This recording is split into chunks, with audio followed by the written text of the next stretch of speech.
दोस्तों ये जैतपुर गांव है। आपको ले चलते हैं इस कहानी की ओर।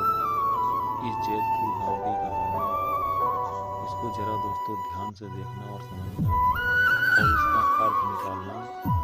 इस कहानी बनाने का क्या अर्थ निकला। आओ आपको यहाँ के कुछ लोगों से मिलेगा। ये है हरिया और उसका भाई। हरिया बहुत ही मीठा और मेहनती था। ये उसके बाप हैं जो हमेशा बैठकर भाई को लेक्चर दिया करते थे। ये मुनि हैं, गांव की देखभाल करने वाले महर्षि मुनि। ये हैं ठाकुर साहब। ये गांव के बहुत ही नेक और दयालु इंसान थे और इनसे मिलिए। ये हैं चोर, दोनों जग्गू और वग्गू। ये आलसी और बेईमान एक नंबर के लुटेरे थे। आइए बाकी के कुछ लोगों को हम आपको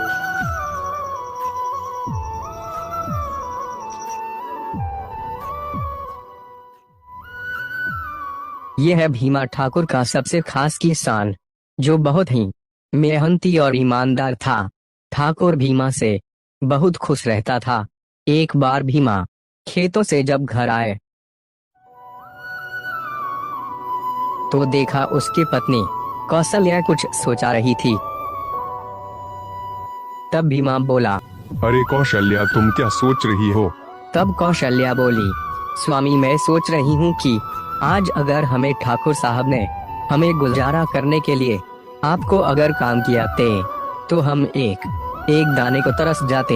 हाँ कौशल्या, तुम सच कहती। सचमुच ठाकुर साहब के हमारे ऊपर बहुत बड़े एहसान हैं। और इस तरह दोनों खाना खाकर सो जाते हैं। सुबह हुआ तो भीमा हमेशा की तरह खेतों पर काम करने चला जाता है। इधर ठाकुर साहब अपने नौकर शंभू से कहा, शंभू जरा भीमा को मेरे पास बुला कर ले आओ। और शंभू भीमा के पास आया और बोला, भीमा चलो, तुम्हें ठाकुर साहब ने बुलाया है। ठीक है शंभू, चलो।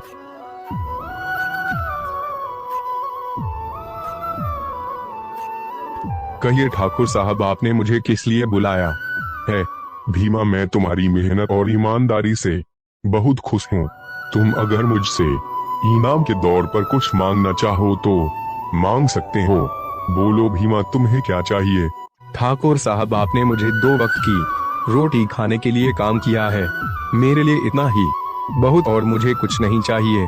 और रही मेरी ईमानदारी की बात, तो ईमानदारी तो हमारे बुजुर्गों की परंपरा से ही चली आई है। सचमुच भीमा, तुम्हारे विचारों ने तो मेरा दिल ही जीत लिया। तुम्हारी ईमानदारी से खुश होकर मैं आज तुम्हें एक इनाम देने का वादा करता हूँ। भीमा, तुम पति और पत्नी जब बड़े हो जाओगे तो मैं तुम्हें अपनी तरफ से अनाज और पैसे बिना काम किए देता रहूंगा। जैसी आपकी इच्छा ठाकुर साहब। अच्छा, अब मैं चलता, अभी अनाज भी गोदाम में पहुंचाना है। ठीक है भीमा, तुम जाओ।